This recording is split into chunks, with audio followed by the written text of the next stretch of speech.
Okay, चलिए अब आगे बढ़ते हैं। हमारे साथ कंप्लीट सर्कल के मैनेजिंग पार्टनर और सीईओ गुरमीत चड्ढा जुड़े हैं। उनसे बात करते हैं कि अब इस समय मार्केट में क्या करना है। Gurmeet ji, good afternoon. तो जीएसटी कट हुआ और एज एक्सपेक्टेड कंपनीज ने रिकॉर्ड गाड़ियां बेची। अब क्या auto space continues to be आपके हिसाब से मार्केट लीडर, और यहाँ पर अब स्पेसिफिकली स्टॉक पिक्स आपके हिसाब से इन लेवल्स पर भी क्या हो सकती हैं ऑटोज में? तो अनुज, मैं पूरा मंथ का नंबर देखना चाहूंगा। हम ऑलरेडी ऑटो में ओवरवेट है।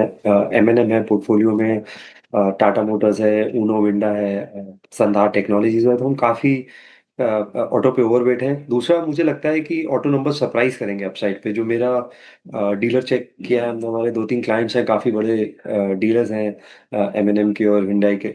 तो हमें बहुत अच्छा फील आ रहा है। दूसरा, अगर आपने देखा होगा कि जो एग्रीकल्चर मिनिस्ट्री है, उन्होंने बोला है कि जो टारगेट है 171 मिलियन टन्स का, वो क्रॉस होगा इस बार गवर्नमेंट के जो गोल्स है। तो एग्रीकल्चर इकोनॉमी जोर से कम बैक करती हुई दिख रही है। मॉनसून अच्छा है, खरीफ क्रॉप अच्छा है, आगे फेस्टिव सीजन है। तो मुझे लगता है टू व्हीलर्स पे और ट्रैक्टर पे भी निगाह रहेगी मेरी, और स्पेशली टू व्हीलर पे थोड़ा सा वैल्यूएशन कंफर्ट है, चाहे वो बजाज ऑटो हो या हीरो हो कंपेयर टू पीवी मेकर्स। तो हम काफी कंस्ट्रक्टिव हैं। और अनु, ऑटो चला नहीं है 4-5 साल से। अगर आप वॉल्यूम वाइज देखें तो टू व्हीलर तो आप पहुंचा है जहाँ कोविड के लेवल्स पे थे। मारुति भी ऑल टाइम हाई बनाया है, बट 10,000 रुपए का शेयर था आज से 7-8 साल पहले भी। तो मुझे लगता है कि थोड़ा लेग्स और है, प्रोवाइडेड जैसा मैंने बोला, जो मंथली अपडेट आए सितंबर एंड में, वो मेकअप करे जो बीच का शार्ट सीजन था। गुरमीत जी नमस्कार, वीरेंद्र बोल रहा हूँ। ये ओएमसीज में एक बार फिर से मूव आ रहा है। Look at HPCL, BPCL, crude की इस ट्रेजेक्ट्री को देखते हुए गुरमीत, अभी आपको कोई सेंस लग रहा है ओएमसीज को चेस करने का? एक वैल्यूएशन कंफर्ट है। दूसरा, क्रूड प्राइसेस लार्जली स्टेबल है। पूरे क्वार्टर अगर आप देखेंगे तो 65 से 70 डॉलर के रेंज में रहे हैं जो। और सिंगापुर रिफाइनिंग मार्जिन में थोड़ा सा बढ़ोतरी है। एक हमें इसमें स्पेस अच्छी लगती है, वो प्योर रिफाइनर है एक्चुअली, ओएमसी नहीं है, वो चेन्नई पेट्रोलियम है, आईओसी की सब्सिडी है। एक क्वार्टर उनका शटडाउन था मेंटेनेंस, तो उसकी वजह से लॉस आया। लास्ट क्वार्टर एक्साइज और मार्क टू मार्केट इन्वेंट्री की वजह से लॉस आया। अगर आप आज इसकी इंटरप्राइज वैल्यू देखें, मार्केट कैप और डेट ऐड करें, तो 10,000 करोड़ है। आज आपको सेम कैपेसिटी अगर क्रिएट करनी हो तो 30,000 करोड़ की क्रिएट होगी। तो 1/3 ऑफ रिप्लेसमेंट कॉस्ट पे अवेलेबल है। और डीजल क्रैक्स अच्छे हैं। और इन्होंने फ्यूल वेस्टेज कम किया है। तो जैसे हम 100 रुपए का क्रूड रिफाइन करते हैं तो 90 आता है, 10 का वेस्ट हो जाता है। तो उन्होंने फ्यूल वेस्टेज 1-1.5% इंप्रूव किया है। हर 1% पे 80 से 100 करोड़ का बॉटम लाइन पे इम्पैक्ट आता है। तो बहुत डीप वैल्यू कंफर्ट है। तो इसको हम as a special situation portfolios में देख रहे हैं। ऑयल मार्केटिंग कंपनीज हमारे हमारे पोर्टफोलियो में नहीं ओके। है। Gurmeet ji, good afternoon. एक और स्पेस जो पिछले कुछ सत्रों से लाइमलाइट में है, दैट इज मेटल स्पेस, और इनफैक्ट स्टील्स देखें तो अच्छा परफॉर्म करते हुए नजर आ रहे हैं। ब्रोकरेजेस की ओर से भी थम्स अप। कैसे अप्रोच करें स्पेस को, और आपके पास है क्या, एक्सपोजर बढ़ाया है क्या?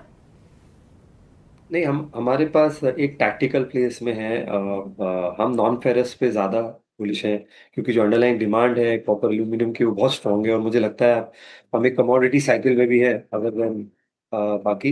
प्लस हमें एक स्पेशल मुकन स्टील हमारे पोर्टफोलियो में है। कंपनी बहुत रीजनेबल वैल्यूएशन पे है। बजाज अब 74% ओन करता है। और उन्होंने अपनी कुछ अपने लैंड बैंक को मोनेटाइज किया है। एक लैंड बैंक उन्होंने अभी पीछे एक्सचेंज फाइलिंग भी करी है। तो बहुत रीजनेबल उस पे अवेलेबल है। और एक क्रेन डिवीजन जो मशीन टूलिंग डिवीजन है, वो एयर मार्क करी है। तो जो ओवरऑल डिमांड है, क्योंकि इंडस्ट्रियल एक्टिविटी पिकअप हो रही है पोर्ट्स में, स्पेशली गुजरात और बाकी स्टेट्स में, तो वहां पे भी अच्छा अपसाइड आ सकता है। तो ये एक तरीके का स्पेशल सिचुएशन पे है। इसके अलावा नहीं है पोर्टफोलियो में कुछ स्टील और कमोडिटी। अच्छा गुरमीत जी, अब हम कुछ देर पहले डिस्कस कर रहे थे ये एक्सिस बैंक, इंडसइंड बैंक, इनमें ऑफ लेट एक काफ़ी स्ट्रांग रैली देखी है हमने। ये क्या रीज़न, इसको एक्सप्लेन करेंगे? अनुज, थोड़ा कैचअप है, क्योंकि अगर आप देखेंगे एक्सिस को वर्सेस आईसीआईसीआई एचडीएफसी, तो हाफ वैल्यूएशन था, लगभग 1.7 1.8 बुक वैल्यू पे आ गया था। लंबा कंसोलिडेशन हुआ है। सिटी बैंक वाला एक्विजिशन उतना प्ले आउट नहीं हुआ जितना बैंक को लग रहा था। अभी भी थोड़ा जल्दी होगा कहना। इंडसइंड बैंक हमने देखा था कितना शार्प करेक्शन आया है, जो अकाउंटिंग इरेगुलरिटीज हुई है। तो मैं वहां थोड़ा दूर रहूंगा। मैं वेट करूँगा नई पूरी टीम बन जाए उसके अलावा। बट बहुत जगह हमने देखा है कि फॉरेन बैंक्स भी इंटरेस्ट हो रहे हैं। येस बैंक में आप देखिए सुमितोमो ने कंट्रो स्टेक लिया है।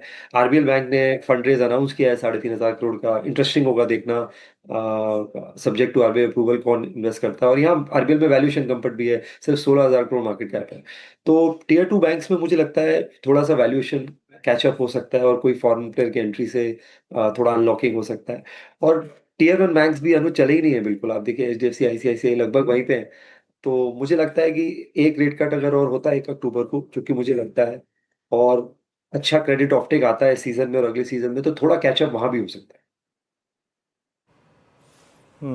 अच्छा गुरमीत गुरमीत जी, ये केबल्स और वायर सेगमेंट में के इंडस्ट्रीज़ ने एक बहुत बड़ा रिवर्सल दिया। पॉली कैब आपकी होल्डिंग में रहा है, कोई और अपॉर्चुनिटी या फिर इसी पे आप लोगों ने ऐड किया है और कैपिटलाइज किया थोड़ा सा?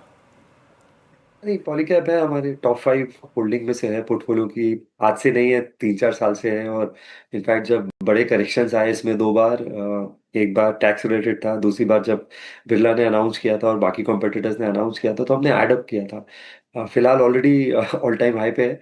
हमने कुछ पावर इक्विपमेंट में और ट्रांसफार्मर रिलेटेड प्लेस, थोड़ा-सा यूटिलिटीज़ ऐड किया है क्योंकि वैल्यूएशन कम्फर्ट है। तो ये हमने ज़रूर ऐड किया, और केबल वायर में सिर्फ पॉलीकैब ही है पोर्टफोलियो। ओके गुरमीत जी, ये सवाल मैं आपसे लगातार पूछती रहती हूँ और मुझे और क्लैरिटी चाहिए। रिटेल स्टॉक्स इनफैक्ट जो टियर 2 टियर 3 स्पेसिस में है, V2 रिटेल हो गया, विशाल मेगा मार्ट हो गया, इन सारे काउंटर्स को कैसे अप्रोच किया जाए इस पर्टिकुलर स्पेस में? साथ ही आदित्य बिरला फैशन रिटेल हाल में ही काफ़ी पॉजिटिव ब्रोकरेज रिपोर्ट आई थी, लेकिन ट्रेंड कुछ मतलब महीनों से अंडर परफॉर्म कर रहा है। क्या अप्रोच रहेगी स्पेस में?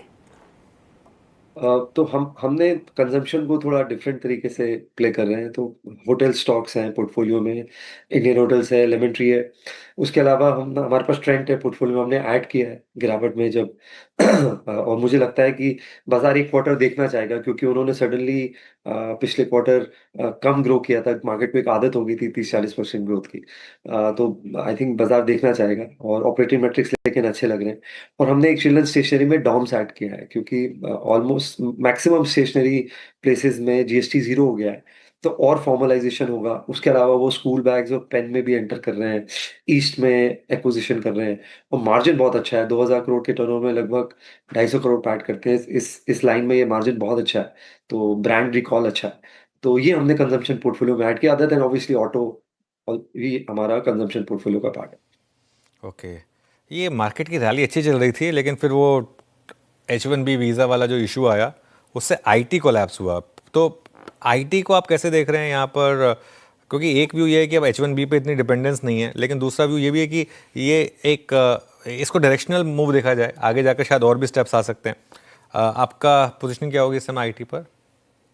अनुज, आप ठीक बोल रहे हैं। आई थिंक हमारा भी एक छोटा-सा फ़ियर है, क्योंकि पहले लग रहा था कि सर्विसेज़ नहीं आएगा टैरिफ में, और ये एक तरीके से ये सारा हाइपोथेसिस कि सिर्फ़ गुड्स पे रहेगा, उसको चैलेंज करता है। इसलिए बाज़ार थोड़ा नर्वस है, और आईटी में करेक्शन पहले भी था। तो मुझे लगता है लार्ज कैप आईटी में थोड़ा वेट करना चाहिए हमें। हमें एचसीएल टेक अच्छा लगता है, हमारे पोर्टफोलियो में बहुत थोड़ा एक्सपोज़र है उसमें, क्योंकि उसका सॉफ्टवेयर बिज़नेस बहुत अच्छा कर रहा है, और आईटी सर्विसेज़ का कंट्रीब्यूशन कम होता जा रहा है। अगर आप H1B भी देखेंगे, तो टोटल H1B जो लाइव है वो लगभग सिर्फ 3,000 है।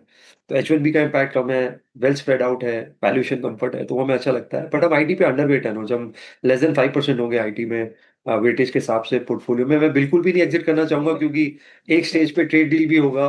अब वो चंद हफ्तों में होता है, चंद महीनों में होता है, तो आप बिल्कुल बाहर नहीं रह सकते। बट ये स्पेस अभी अवॉइड करना चाहिए, क्योंकि आपके बियॉन्ड नहीं हो, प्लस नंबर्स अच्छे नहीं आ रहे हैं। या तो क्वार्टरली नंबर्स अच्छे हो, गाइडेंस अच्छा हो, तो आप टैक्टिकली प्ले कर सकते हैं। तो मेरा सजेशन यही रहेगा कि थोड़ा कुछ टाइम के लिए, बाकी बहुत पॉकेट्स हैं कंजम्पशन रिलेटेड, फाइनेंशियल्स में और पावर एनर्जी में, जहाँ जहाँ आप प्ले कर सकते हैं। गुरमीत, ये अभी आपके आने से पहले हम जब गोल्ड पे बात कर रहे थे, तो टाइटन पे या फिर ज्वेलरी स्पेस में इस प्राइस पे आपका व्यू क्या है? आई मीन एक सब्सटेंशियल जो पोर्शन आपका ज्वेलरी सेगमेंट का है, वहाँ पे वॉल्यूम्स के थोड़े कम होने का, ड्राई होने का फियर, वो फैक्टर जो है, वो क्या आपको भी सेम धारणा है आपकी भी, आपका टाइटन पे व्यू? क्योंकि ओवरसोल्ड है इस वक्त, 200 EMA के नीचे ट्रेड करता हुआ। इन स्टॉक्स पे आपका व्यू क्या है इस वक्त? सो वीरू जी, हमने जो चैनल चेक्स किए थे, जो स्टडीड का शेयर होता है वो कम हो जाता है जब गोल्ड का प्राइस ऊपर जाता है, और कॉइन्स का, बार्स का सेल बढ़ जाता है, जो जो मार्जिन पे नेगेटिव इफेक्ट डाल सकता है। थोड़ा सा नेगेटिव ऑपरेटिंग लेवरेज भी हो सकता है, और ग्रामेज कम हो जाता है। जब अब 1.25 लाख 1,20,000 गोल्ड होगा तो ग्रामेज भी कम होता है, तो उसका इम्पैक्ट नियर टर्म देखने को मिल सकता है। बट जैसा मैंने बोला, फेस्टिव सीजन का एक बार वेट करेंगे, अक्षय तृतीया में कैसे नंबर्स आते हैं, कैसे फेस्टिव सीजन जाता है। बट हम इसको गोल्ड बेस्ड एनबीएफसीज के थ्रू प्ले कर रहे हैं। हमारे पास मुतूत है पोर्टफोलियो में, कॉस्ट ऑफ फंड नीचे आया है, क्रेडिट कॉस्ट एकदम कम हो जाता है, और यील्ड्स बना हुआ है उनका, अच्छा अच्छे स्प्रेड्स हैं वीज़ बैंक्स। और बैंक भी स्पेस में एग्रेसिव हो रहा है, गोल्ड लोन, एसबीआई बहुत एग्रेसिव हो गया है गोल्ड लोन स्पेस में। तो हम for the timing jewellery space जो है अवॉइड कर रहे हैं, क्योंकि और वैल्यूएशन कंफर्ट नहीं है टाइटन में, बजाय बावजूद इसके कि 2-3 साल से कुछ खास रिटर्न नहीं है। ओके, ज्वेलरी स्पेसेस स्टॉक्स आप थोड़ा अवॉइड करें। गुरमीत जी, एनर्जी स्टॉक्स पे पूछूं तो इनफैक्ट रेगुलेटेड यूटिलिटीज़ पर आप देखें तो फोकस ब्रोकरेज का भी थोड़ा ज़्यादा है, और एनएचपीसी एनटीपीसी जैसे स्टॉक्स पिछले कुछ सत्रों से चले भी हैं। इस स्पेस को कैसे प्ले कर रहे हैं आप? यहाँ पर क्या रहेगा आपका टेक? तो हम हमारे पास यूटिलिटीज भी है, जैसे टाटा पावर, एनटीपीसी हमारे इन्वेस्टमेंट यूनिवर्स में है। हम जैसा मैंने बोला, पावर इक्विपमेंट को लेके ज़्यादा बुलिश है। तो पोर्टफोलियो में सीजी पावर है, हमारे पास पॉलीकैब है केबल्स एंड वायर्स में, एक ट्रांसफार्मर कंपनी है जो रेलवे को ज़्यादा सप्लाई करती है, हिंद रेक्टिफायर। अभी उन्होंने एक फ्रांस में एक्विजिशन भी किया है सिर्फ 1 बिलियन यूरो का, जिससे उनका रोबोटिक्स और इलेक्ट्रिकल सिस्टम्स में पोर्टफोलियो और स्ट्रांग हो जाता है, प्लस यूरोप पूरा मार्केट मिलता है। तो तो हम ओवरऑल एज आई सेड, यहाँ पे वैल्यूएशन कंफर्ट भी है, और स्ट्रक्चरली आप देखेंगे, ऑर्डर बुक देखेंगे, डिमांड देखेंगे, गवर्नमेंट का फोकस देखेंगे, पेलाई देखेंगे, एवरीथिंग इज इन प्लेस। हम बेस्ट में भी कुछ देखना चाह रहे हैं बैटरी एनर्जी एंड स्टोरेज में, बट वहाँ भी वैल्यूएशन कंफर्ट नहीं मिल रहा है। बट अगर कुछ कुछ ऐड करेंगे तो डेफिनेटली आपसे शेयर करेंगे। चलिए गुरमीत, बहुत बहुत शुक्रिया, आप इस आज कार्यक्रम में शामिल हुए, सभी सेक्टर्स पर अपनी राय रखी आपने, बहुत बहुत शुक्रिया।